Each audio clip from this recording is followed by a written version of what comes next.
Markus 7. Perintah Allah dan adat istiadat Yahudi. Pada suatu kali, serombongan orang Farisi dan beberapa ahli Taurat dari Yerusalem datang menemui Yesus. Mereka melihat bahwa beberapa orang muridnya makan dengan tangan najis, yaitu dengan tangan yang tidak dibasuh. Sebab orang-orang Farisi seperti orang-orang Yahudi lainnya tidak makan kalau tidak melakukan pembasuhan tangan lebih dulu, karena mereka berpegang pada adat istiadat nenek moyang mereka. Dan kalau pulang dari pasar, mereka juga tidak makan kalau tidak lebih dahulu membersihkan dirinya. Banyak warisan lain lagi yang mereka pegang, umpamanya hal mencuci cawan, kendi, dan perkakas-perkakas tembaga.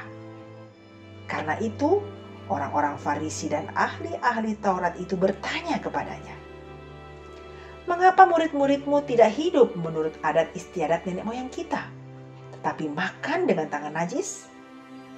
Jawabnya kepada mereka, "Benarlah nubuat Yesaya tentang kamu, hai orang-orang munafik. Sebab ada tertulis, bangsa ini memuliakan aku dengan bibirnya, padahal hatinya jauh daripadaku. Percuma mereka beribadah kepadaku, sedangkan ajaran yang mereka ajarkan ialah perintah manusia. Perintah Allah kamu abaikan untuk berpegang pada adat istiadat manusia."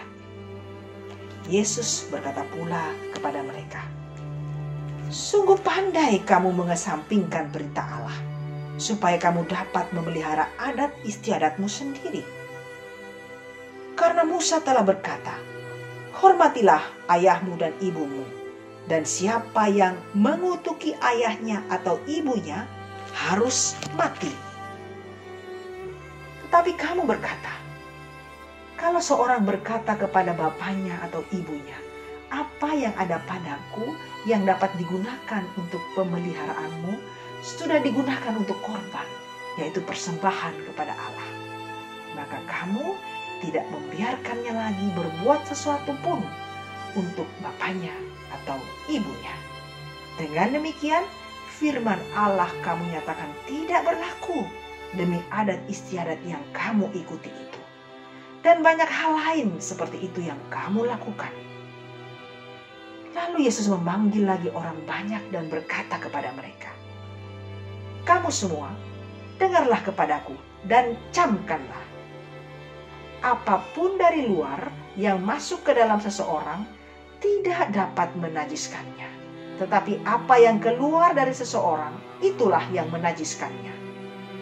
Barang siapa bertelinga untuk mendengar, hendaklah ia mendengar." Sesudah ia masuk ke sebuah rumah untuk menyingkir dari orang banyak, murid-muridnya bertanya kepadanya tentang arti perumpamaan itu. Maka jawabnya, "Apakah kamu juga tidak dapat memahaminya? Tidak tahukah kamu bahwa segala sesuatu dari luar yang masuk ke dalam seseorang tidak dapat menajiskannya?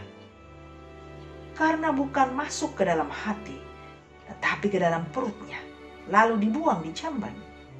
Dengan demikian, ia menyatakan semua makanan halal." Katanya lagi, "Apa yang keluar dari seseorang, itulah yang menajiskannya. Sebab dari dalam, dari hati orang, timbullah segala pikiran jahat, percabulan, pencurian, pembunuhan, perzinahan, keserakahan, kejahatan, kelicikan, hawa nafsu, iri hati, hujat, kesombongan, kebebalan. Semua hal-hal jahat ini timbul dari dalam dan menajiskan orang." Perempuan Siro-Fenisia yang percaya. Lalu Yesus berangkat dari situ dan pergi ke daerah Tirus. Ia masuk ke sebuah rumah dan tidak mau bahwa ada orang yang mengetahuinya. Tetapi kedatangannya tidak dapat dirahasiakan. Malah seorang ibu yang anaknya perempuan kerasukan roh jahat segera mendengar tentang dia, lalu datang dan tersungkur di depan kakinya.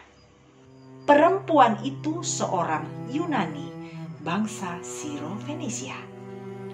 ia memohon kepada Yesus untuk mengusir setan itu dari anaknya. Lalu Yesus berkata kepadanya, "Biarlah anak-anak kenyang dahulu, sebab tidak patut mengambil roti yang disediakan bagi anak-anak dan melemparkannya kepada anjing." Tetapi perempuan itu menjawab, "Benar Tuhan, tetapi anjing yang di bawah meja juga makan remah-remah yang dijatuhkan anak-anak."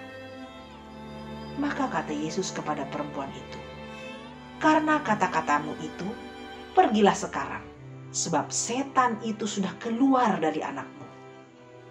Perempuan itu pulang ke rumahnya, lalu didapatinya anak itu berbaring di tempat tidur, sedang setan itu sudah keluar. Yesus menyembuhkan seorang tuli.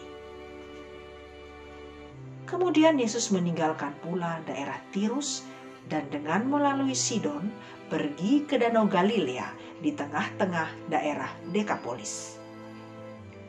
Di situ orang membawa kepadanya seorang yang tuli dan yang gagap dan memohon kepadanya supaya ia meletakkan tangannya atas orang itu. Dan sesudah Yesus memisahkan dia dari orang banyak sehingga mereka sendirian, ia memasukkan jarinya ke telinga orang itu, lalu ia meludah dan meraba lidah orang itu.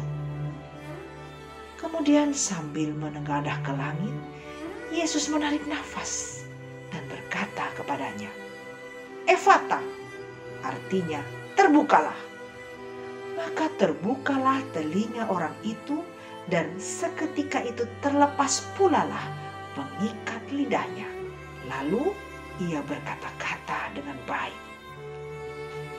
Yesus berpesan kepada orang-orang yang ada di situ supaya jangan menceritakannya kepada siapapun juga. Tetapi makin dilarangnya mereka, makin luas mereka memberitakannya. Mereka takjub dan tercengang dan berkata, "Ia menjadikan segala-galanya baik. Yang tuli dijadikan mendengar, yang bisu dijadikannya berkata-kata."